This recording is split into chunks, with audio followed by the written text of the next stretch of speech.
9 పెద్ద కుటుంబాలు గత 70 సంవత్సరాలుగా అక్కడ గవర్నమెంట్ అసైన్డ్ భూమిలో వాళ్ళకి కేటాయించినప్పుడు వ్యవసాయం చేసుకుంటూ జీవనం సాగిస్తున్న విషయం సంబంధిత పత్రికా సోదరులకు అందరికీ కూడా తెలిసిన విషయమే. అది వాళ్ళు 95 వరకు కూడా పన్నులు శిస్తులు కట్టుకుంటూ ఆ పొలాన్ని కబ్జా కాలంలో వాళ్ళే వస్తున్నటువంటి సందర్భంలో ఇటీవల ప్రజా ప్రయోజనార్థం అట్టి స్థలాన్ని గవర్నమెంట్ తీసుకున్నప్పుడు మాకు న్యాయం చేయండి, మేము ఏళ్ల తరబడిలో ఉన్నామని చెప్పి ఆ రైతులు అడిగిన సందర్భంలో ఇక్కడ ఒక విషయం ఏంటంటే, దళిత నాయకులే దళితులను దగా చేస్తే దళితుల జీవితాలు ఎట్లా బాగుపడతాయి? ఒకటి చెప్పండి మీరు. 2012లో ఈ స్థలాన్ని అంతటినీ కూడా గవర్నమెంటు ప్రజా ప్రయోజనార్థం వాడుతున్న సందర్భంలో స్థానిక సర్పంచ్ గారైనటువంటి సూర్ణకంఠ అర్జున్ గారికి అప్పటి గౌరవ హోంశాఖ మార్చులు ఈ దళితులకు న్యాయం జరిగే విధంగా ఈ 40 ఎకరాల 16 గుంటల్లో వివిధ గవర్నమెంట్ ఆఫీసులు ఇవన్నీ కట్టేదంటందుకు కాకుండా కొంత స్థలాన్ని వీళ్ళకి ఇద్దామంటని చెప్పి ఒక నిర్ణయం తీసుకున్నప్పుడు 5 ఎకరాల పై చిలుకు స్థలాన్ని లేఅవుట్ చేయడం జరిగింది. వీళ్ళు నమ్మిర్రు. సర్పంచ్ గారెంబడి అర్జున్ ఎంబడి నమ్మి పోతే ఆయన ఏం చేశాడంటే, వీళ్ళకు 1-2 ప్లాట్లు ఎరచూపి 310 ప్లాట్లకు ఎంఆర్ఓ గారి దగ్గర సైన్ చేయించుకొచ్చి సంతకాలు చేయించుకొచ్చిన దాంట్లో 150 ప్లాట్లు స్వయాన తన సమీప బంధువులకు, నా దగ్గర ఆధారాలు ఉన్నాయి, ఆధారాలు లేకుండా నేను మాట్లాడట్లేదు, అర్జున్ గారి అత్త పేరు మీద ఒక ప్లాట్, అర్జున్ గారి బావమరిది పేరు మీద ఒక ప్లాట్, అర్జున్ గారి వదిన పేరు మీద ఒక ప్లాట్, అర్జున్ గారి డ్రైవర్కి ఒక ప్లాట్, అర్జున్ గారి ఎంబడి ఉండేటటువంటి పార్ట్నర్కు ఒక ప్లాట్, వీళ్ళు కాక సోదరులు వీళ్ళందరూ కాక కూడా ఏ బడంగిపేటకు సంబంధం లేనటువంటి పేర్లతోటి కూడా ఇక్కడ పట్టాలు ఇష్యూ అయినాయి. సంబంధిత ఎంఆర్ఓ గారు ఆర్డీఓ గారు ఆ పట్టాలు ఇచ్చినప్పుడు ఏ ప్రాతిపాదికన ఇచ్చారు? రైతులకు కదా ఇవ్వాల్సింది, మనకు అక్కడ రైతులకు కదా న్యాయం జరగాల్సింది. ఈ రైతులకు న్యాయం జరగట్లేదంటని చెప్పి అందులో ఉన్నటువంటి సబితా ఇంద్రారెడ్డి గారు ముఖ్య అనుచరుడైనటువంటి కర్రె బలవంత్ ఏం చేసిండు, అమ్మామున్న మీరు ఇచ్చిన పట్టాలు అర్జున్ మాకు న్యాయం చేయలేదు, మాకు ఇంకా కొన్ని పట్టాలు కావాలమ్మా అని చెప్పి కాళ్ళవేలా పడితే ఆమె రాసులకెళ్ళి ఒక దోషుడు తీసిపోసినట్టుగా ఈ బలవంత్ గారికి కూడా కొన్ని ప్లాట్లు అప్పచెప్పడం జరిగింది. ఆయన వాటాకు వచ్చినాయి, ఆయన అమ్మేసుకున్నాడు. ఇక్కడ ఉన్నటువంటి ఇప్పుడు ఎవరైతే రోడ్డు మీద కొట్లాడుతున్నారో ఆ రైతులు ఆ రోజే విసిగిపోయినారు. మా పేరు మీద వచ్చిన ఈ లేఅవుట్ ఏదైతుందో, ప్లాన్ ఏదైతుందో మీ ఇష్టారాజ్యంగా మీరు అమ్ముతున్నారు, మాకు అన్యాయం జరుగుతుందంటని చెప్పి ఆ రోజు వాళ్ళు సంబంధిత అధికారుల దగ్గరికి కోర్టు కూడా వెళ్ళే సందర్భాలు ఉన్నాయి. ఇక్కడ ఉన్నటువంటి సబితా ఇంద్రారెడ్డి గారు ఈ భవనాలన్నీ కట్టేటప్పుడు వాళ్ళు అడుగుతూనే ఉన్నారు, అమ్మ మాకు అన్యాయం జరిగింది, అక్కడ అన్యాయం జరిగింది, మొత్తము మీ అనుచరులే దగా చేసి వాళ్ళ బంధువులకు వాళ్ళకి ఇచ్చుకురు అని చెప్పే ధైర్యం లేక వాళ్ళు కిమ్మున నోరు మూసుకొని అమ్మగారి ఇంటి చుట్టూ తిరగడం స్టార్ట్ చేసింది. మొన్న వాళ్ళు ఏం చేశారండి, ఇవన్నీ కట్టిన తర్వాత కూడా అక్రమ జీవోలు, ఇప్పుడు వచ్చిన జీవోలు అడ్డం పెట్టుకొని మళ్ళీ నీ అనుచరులే మళ్ళీ మెయిన్ రోడ్ వరకు కబ్జా చేయడానికి ప్రయత్నం చేస్తున్న సందర్భంలో విన్నప్పుడు మాకు అన్యాయం జరిగింది, మీరు మాకు న్యాయం చేయండి అని చెప్పి వాళ్ళు ఎంఆర్ఓ ఆఫీస్ మీద దాడి చేయలే, మంత్రి గారి ఆఫీస్ మీద దాడి చేయలే, ఇంకెక్కడ దాడి చేయలే. వాళ్ళకి ఏదైతే దున్నుకుని ఉన్న పొలం ఉందో అక్కడ న్యాయం చేయండి అంటని చెప్పి ఆ పొలంలోకి వచ్చారు. దాన్ని పెద్ద తప్పుగా పరిగణించి ఇక్కడ ఉన్నటువంటి పోలీసులు అత్యుత్సాహంతో మహిళలు చిన్నపిల్లలు ఉన్నారని కూడా చూడకుండా వాళ్ళని జంబ్లింగ్ పోలీస్ స్టేషన్లో, ఒక పోలీస్ స్టేషన్ పరిధి దాటి ఇంకో పోలీస్ స్టేషన్ పరిధికి వేసి వాళ్ళని భయభ్రాంతులకు గురి చేసి అక్కడ ఉన్నటువంటి వాళ్ళు మా వాళ్ళని తీసుకుపోయారు, మీర్పేటలో లేరు, మరి ఏ పోలీస్ స్టేషన్లు వేసారు, ఎక్కడ వేసారు అని సందర్భంలో పోయినప్పుడు ఇక్కడ ఉన్నటువంటి మానవత్వం ఉన్న ఏ రాజకీయ నాయకుడైనా సరే ఆ సమస్యకు స్పందించాల్సింది. భారతీయ జనతా పార్టీ స్పందించింది. ఒకటే సూట్ ప్రశ్న వేసింది, ఆ రైతులు ఏమడుగుతున్నారు, మీరు ఏం చేసిర్రు, ఏం చేసి న్యాయం అవుతారు మీరు సూటిగా చెప్పండి, మీరు వేదిక మీదకి వచ్చి చెప్పండి, మేము చేసింది న్యాయమైన అంటని చెప్పి మీరు ఒకవేళ టీఆర్ఎస్ నాయకులు కనుక అనుకుంటే రేపే అక్కడ వేదిక పెట్టండి, ఏర్పాటు చేయండి, మనం మాట్లాడదాం దాని గురించి. తర్వాత ఇదే రైతులు పోలీస్ స్టేషన్లో సాయంత్రం దాకా 7-8 గంటల దాకా పడిగాపుల పడి ఆ రోజు భారతీయ జనతా పార్టీ నాయకుడు శ్రీరాములు యాదవ్ గారు పోయిన తర్వాత అక్కడ ఉన్నటువంటి పోలీసులను చెప్పి వాళ్ళని తీసుకొచ్చిన తర్వాత తెల్లారి మరుసటి రోజు టీఆర్ఎస్ నాయకులు వాళ్ళు మళ్ళీ దళిత నాయకులే. మీరు సబ్జెక్ట్ ఒకటి అర్థం చేసుకోండి, పత్రికా సోదరులకు నేను దండం పెట్టి చెప్తున్నా, వాళ్ళు దళిత నాయకులే. వాళ్ళు ఏమంటారు, మరి మీకు అన్యాయం జరిగింది కదా, మరి న్యాయం చేసే విధంగా మనం ప్రయత్నం చేద్దాము, మంత్రి గారితో మాట్లాడదామని చెప్పానల్లా.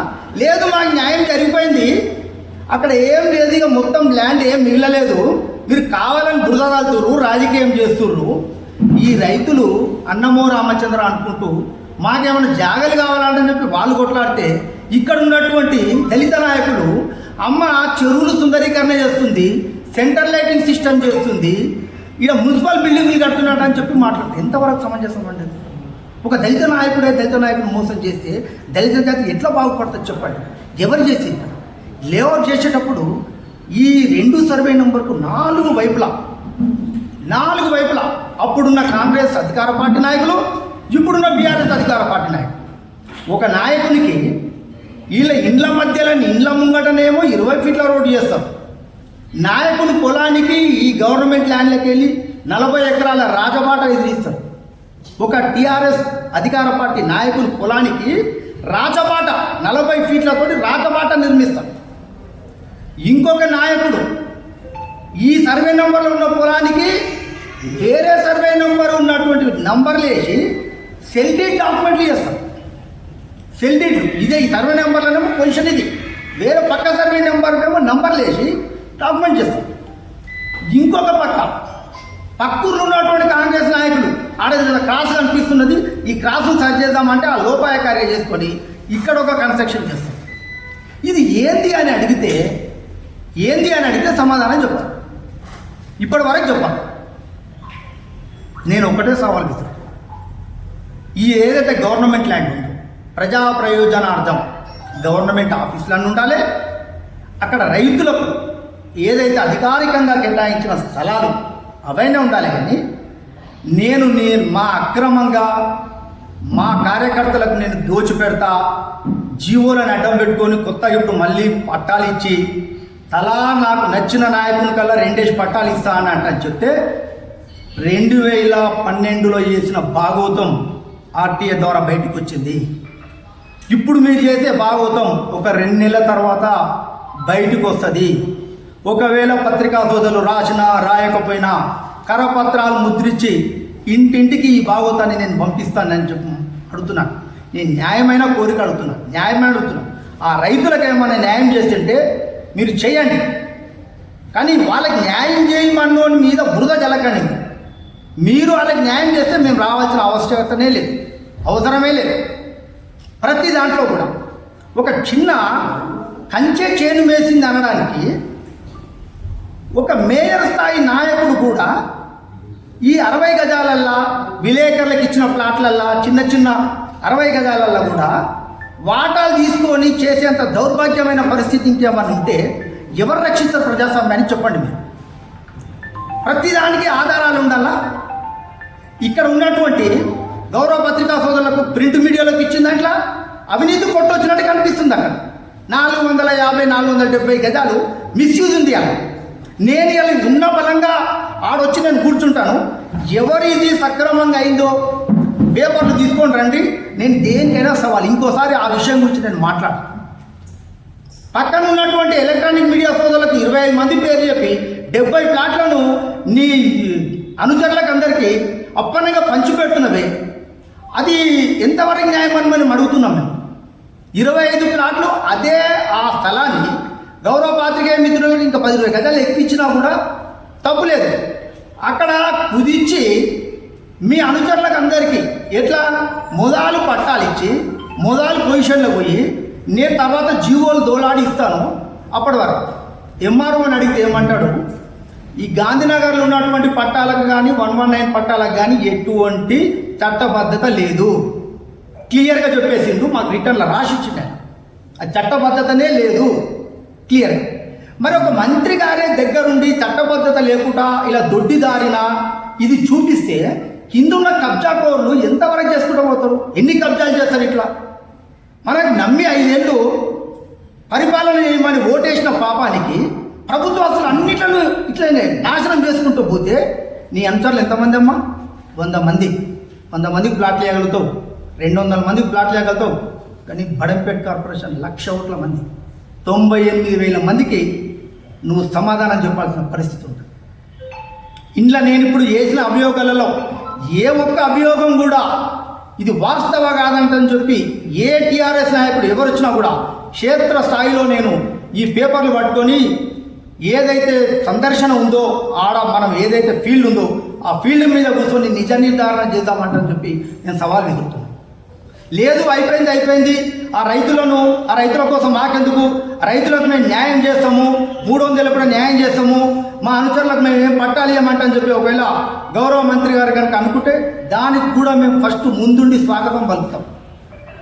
ఎవరికైతే జరిగినా సరే 70 ఏళ్ళ నుంచి చేసినటువంటి దళిత కుటుంబాలకు న్యాయం జరగాలి. అంతేగాని మీ ఎంబడి తిరిగేటటువంటి కార్యకర్తలకు అందరికీ న్యాయం జరిగితేనే మొత్తం జరిగిందని అనుకోవద్దంటని చెప్పి నేను గౌరవ మంత్రి గారికి విన్నవిస్తున్నాను. నేను చిన్న రిక్వెస్ట్ చేస్తున్నాను. నేను లేదు మీరు ఇట్లనే చేస్తే ఖచ్చితంగా చీమ చిట్టుక్కుమన్నా కూడా తెలిసిపోయేంత సాంకేతికత ఈరోజు భారతదేశంలో ఉంది. మీరు ఏ చిన్న గజాలు నేను వెళ్దాక నేను చూశాను. నేను ఇక్కడ మనం చేస్తూ